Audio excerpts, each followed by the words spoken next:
32 લાખનો મુદ્દામાલ ઝડપાતા આપના નેતા નિરંજન વસાવાના ગંભીર આક્ષેપો। નર્મદા જિલ્લામાં દારૂના મુદ્દે રાજકારણ કરમાયું। આપના પ્રદેશ સંગઠન મંત્રી અને નર્મદા જિલ્લા પ્રમુખ નિરંજન વસાવાએ આક્ષેપ કર્યો છે કે 22 લાખના દારૂ સહિત કુલ 32 લાખનો મુદ્દામાલ ઝડપાયેલા કેસમાં ભાજપ સાથે સંકળાયેલા લોકોના નામ સામે આવ્યા છે। નિરંજન વસાવાએ દાવો કર્યો કે most wanted bootlegger Dinesh Vasava Bhajap સાથે સક્રિય રીતે જોડાયેલો છે અને અગાઉ પણ મોટી માત્રામાં વિદેશી દારૂ ઝડપાયો હતો।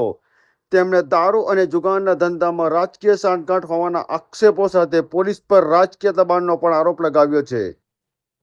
આપે સવાલ ઉઠાવ્યો છે કે સામાન્ય લોકો સામે કડક કાર્યવાહી થાય છે તો રાજકીય વર્ગ ધરાવતા લોકો સામે કાર્યવાહી કેમ થતી નથી। આ સમાચાર સાથે રજૂ કરવામાં આવેલા તમામ આક્ષેપો આપ નેતા નિરંજન વસાવા દ્વારા કરવામાં આવેલા છે। યુનિટી લાઈવ ન્યૂઝ નર્મદા આ આક્ષેપોની કોઈ પણ રીતે પુષ્ટિ કરતું નથી। ખેસ પહેરે છે અને ખુલ્લેઆમ નર્મદા ભરૂચથી લઈને સમગ્ર ગુજરાતમાં આજે એ લોકો ખૂબ મોટા પ્રમાણમાં આ ધંધાઓ કરે છે। ગુજરાત પોલીસ એ તો ખૂબ સારી કામગીરી કરી રહી છે, પણ આ સરકારમાં બેઠેલા નેતાઓ જે એમની કામગીરી જે કરે છે એમની પર એમને દબાવવામાં આવે છે અને જે સારું કામ પોલીસ કર્મચારીઓ કરે છે તો એ લોકોને ટ્રાન્સફર કરી દેવામાં આવે છે।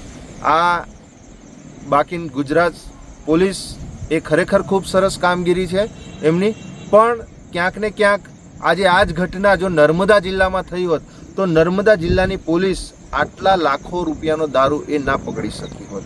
આવો તો રોજનો દારૂ આ નર્મદા જિલ્લામાં આવે છે, પણ ભારતીય જનતા પાર્ટીના જે શ્રેષ્ઠ નેતૃત્વમાં બેઠેલા લોકો આ પોલીસ અને જે બુટલેગરો છે એ બુટલેગરોની સાંઠગાંઠના લીધે આટલો લાખો રૂપિયાનો દારૂ એ ઝડપાયો નથી, જેના લીધે આજે ભરૂચ પોલીસે એને પકડવો પડ્યો।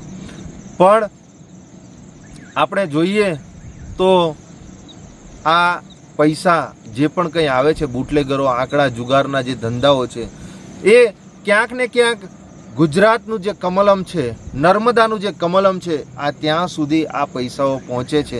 એના લીધે આવા બુટલેગરો બેફામ બન્યા છે। આજે અમે ગુજરાત પોલીસ ભરૂચ પોલીસનો ખૂબ ખૂબ આભાર વ્યક્ત કરીએ છીએ કે આટલા લાખો રૂપિયાનો દારૂ પકડ્યો અને ભારતીય જનતા પાર્ટીના જે નેતાઓ છે એ લોકોના નામ ખુલ્યા। બાકી આજે આવા ઘણા ધંધાઓ એવા છે આજે ભારતીય જનતા પાર્ટીના નેતાઓ કરી રહેલા છે, પણ તે લોકોના નામ બહાર નથી આવતા અને સામાન્ય લોકોને ટાર્ગેટ કરવામાં આવે છે।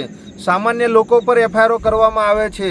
જે લોકો 2-5 હજાર જો કોઈ ડ્રિંક કરીને બાઇક ચલાવે તો આજે તેવા લોકોને દંડ કરવામાં આવે છે, પણ આવા બુટલેગરો અને જે આવા નેતાઓ છે એ ખરેખર ભારતીય જનતા પાર્ટીમાં